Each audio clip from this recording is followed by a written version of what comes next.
Chocolate. Tasty tasty chocolate. Healthy healthy chocolate. అవునండి. టేస్టీగా, హెల్తీగా మనం ఇంట్లోనే చాక్లేట్ రెడీ చేసుకోవచ్చు. హాయ్ అండి. అందరూ ఎలా ఉన్నారు? Welcome to Sreeja arts and creations. ఈరోజు మనం చాక్లేట్‌ని ఎలా తయారు చేయాలి, ఏంటనేది చూద్దాం రండి. అవునండి. ఇంట్లో మనం చక్కగా చాక్లేట్ రెడీ చేయొచ్చు. పిల్లలు కూడా ఎంజాయ్ చేస్తారు చాక్లేట్‌ని. ఈ చాక్లేట్ చేసే మెథడ్‌ని కూడా పిల్లలు ఎంజాయ్ చేస్తారు. మనం చేసినప్పుడు వాళ్ళు కూడా చూస్తారు కదా! సమ్మర్ హాలిడేస్ కదండీ! వాళ్ళకి టైమ్ పాస్ అవ్వదు. మనం చేసే ఏదైనా పనిలో వాళ్ళని కలుపుకుంటూ చేస్తే వాళ్ళకి మంచి టైమ్ పాస్ అవుతుంది. ఇకపోతే దీనికోసం ఫస్ట్ అన్సాల్టెడ్ బటర్ అండి. అన్సాల్టెడ్ బటర్ బదులు మీరు కోకోనట్ ఆయిల్ గూడా వాడొచ్చు. ఈ అన్సాల్టెడ్ బటర్ అంటే మనం ఇంట్లో తయారు చేసుకున్న వెన్న సరిపోతుందండి. నేనైతే ఇంట్లో తయారు చేసుకున్న వెన్ననే వాడుతున్నాను. ఇంకా నెక్స్ట్ ఐటెమ్ వచ్చేసప్పటికి బెల్లం. బెల్లం బదులు మీరు షుగర్ కూడా వాడొచ్చు.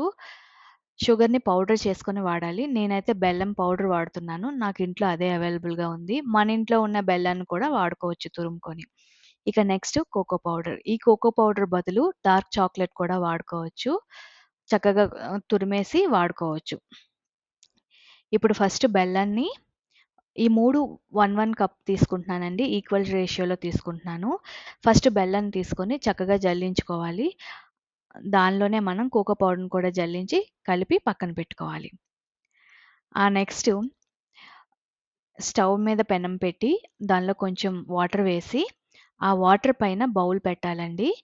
ఏదైనా బౌల్ మీ ఇంట్లో ఉంటే సరిపడే బౌల్ పెట్టుకొని, దానిలో బటర్ వేసుకొని బాయిలింగ్ మెథడ్‌లో బటర్‌ని కరిగించుకోవాలి. అది కూడా స్లోగా బటర్ కరిగించుకోవాలి. హై ఫ్లేమ్‌లో కరిగిస్తే నెయ్యి వచ్చేస్తుందండి. నెయ్యి రిలీజ్ కాకముందు మనం కొంచెం బటర్ కరుగుతుంది అన్న టైంలోనే ఏదైతే మనం కలిపి పెట్టుకున్నాం కదా! జల్లించి ఆ మిశ్రమాన్ని దానిలో వేసుకోవాలి. బెల్లం, కోకో పౌడర్ కలిపిన పెట్టుకున్నది దీనిలో వేసుకొని బాగా కలుపుకోవాలి. ఇది కలుపుతూ ఉంటే చూడండి బెల్లం కరిగి ఈ స్టేజ్‌కొస్తుంది. ఈ స్టేజ్‌లో నుంచి కూడా మనం స్లోగా కలుపుతూ వెళ్ళాలండి. హై ఫ్లేమ్‌లో కలపకూడదు. నెయ్యి రిలీజ్ అయిపోతుంది. అప్పుడు టేస్ట్ అసలు బాగోదు. స్లోగానే కలుపుతూ ఉండాలి. టైం పడుతుంది. బట్ కలుపుతూ ఉండాలి. నెక్స్ట్ ఇలా కలుపుతూ ఉంటే చూడండి చాక్లేట్ ఇలా సిల్కీగా ఎంత చక్కగా రెడీ అయిందో డార్క్ చాక్లేట్ లాగా. ఈ చాక్లేట్‌ని మనము బాగా కరిగిపోయిన తర్వాత ఈ స్టేజ్‌లో మనం తీసి పక్కన పెట్టుకోవాలి.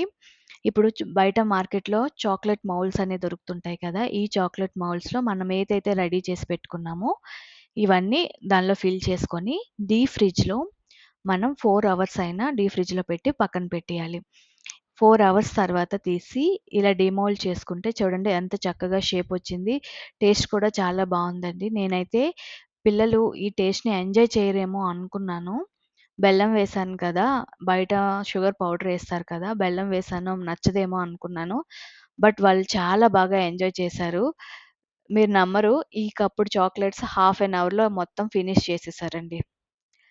ఇదండి మా వీడియో. మీకు గనక మా వీడియో నచ్చినట్లయితే లైక్ చేయండి, షేర్ చేయండి, కామెంట్ చేయండి. మీ ఫ్రెండ్స్‌కి రిఫర్ చేయండి. Thank you for watching.